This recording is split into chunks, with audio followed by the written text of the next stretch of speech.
আমরা আজ দেখব সেট অফ ফাংশন। পুরো বেসিক থেকে শুরু করব। ইউনিয়ন, যার মানে হচ্ছে সকল মান নেওয়া যায়। ইন্টারসেকশন, শুধুমাত্র মিল মান নেওয়া যায়। ইউ, যাকে বলা হয় বাংলায় সার্বিক সেট, অর্থাৎ আমার যতগুলো মান দেওয়া থাকবে সকল মান ইউ একা বহন করবে, তাই ইউকে বলা হয় সার্বিক সেট। পাশে লেখা দেওয়া আছে যা সকল সেটের মান একাই বহন করে।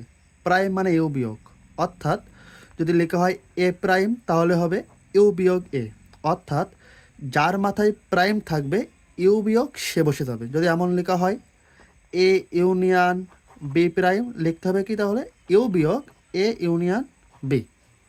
এলিমেন্ট মানে হচ্ছে উপাদান। বড় হাতে এর মানে স্বাভাবিক সংখ্যা, ছোট হাতে এর মানে উপাদান সংখ্যা।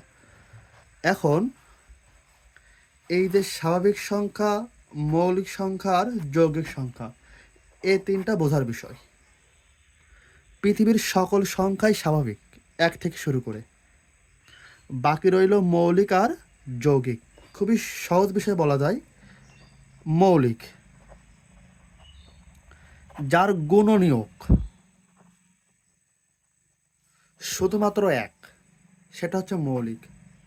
আর যৌগিক কি? যাদের গুণনীয়ক একের অধিক, অর্থাৎ একবারে বেশি যাদের গুণনীয়ক আছে। যদি সাতের কথা বলি, সাত, সাত অক্ষে সাত, এছাড়া সাথে আর কোনো গুণনীয়ক নেই, তাই সাত মৌলিক সংখ্যা। নয়ের কথা বলি, নয় অক্ষে নয়, আবার তিন তিরিককে নয়। এই যে একের অধিক গুণনীয়ক নয়ের, তাই নয়কে বলা হবে যৌগিক সংখ্যা। দুই বাদে, দুই বাদে পৃথিবীর সকল জোড় সংখ্যা যৌগিক। 4, 6, 8, 10, কারণ দুই বাদে সকল জোড় সংখ্যার একের বেশি গুণনীয়ক আছে। আটের কথা বলা হয়, আট অক্ষে আট, 4 দুগুণে 8, যে কোনো জোড় সংখ্যা নিলে আমার গুণনীয়ক একের অধিক থাকবেই।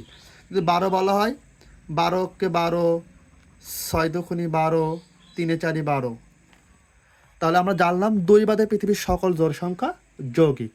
বাদ রইল বিজোড় সংখ্যা। এর মধ্যে কিছু বেজোড় সংখ্যা যৌগিক আর কিছু বেজোড় সংখ্যা মৌলিক। যেমন 7 বেজোড় হওয়া সত্ত্বেও মৌলিক আবার যৌগিক। যদি 15-র কথা বলা হয়, 15কে 15, 3 5 15, আবার যদি 11-র কথা বলা হয়, 11কে 11, তাহলে খেয়াল করে দেখা যায় 11 শুধুমাত্র এক গুণনীয়ক, কিন্তু 15-র গুণনীয়ক কয়টা? এই যাদের একের অধিক গুণনীয়ক তারা সবাই হচ্ছে যৌগিক, আর শুধুমাত্র এক হলে সেটা হচ্ছে মৌলিক। তদরূপ 17, 17কে 17, 17 আর ভাঙানো যায় না, তাই 17 মৌলিক সংখ্যা। কিন্তু 21, 3 7 21, এই যে একের বেশি গুণনীয়ক, তাই এটা হচ্ছে যৌগিক।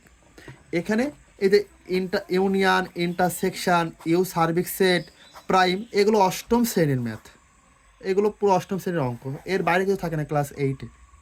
আর বাকিতে রইল স্বাভাবিক, মৌলিক, যৌগিক। অষ্টমে গুরুত্বপূর্ণ না হলেও ক্লাস নবম দশমে প্রচণ্ড গুরুত্বপূর্ণ এই স্বাভাবিক, মৌলিক আর যৌগিক।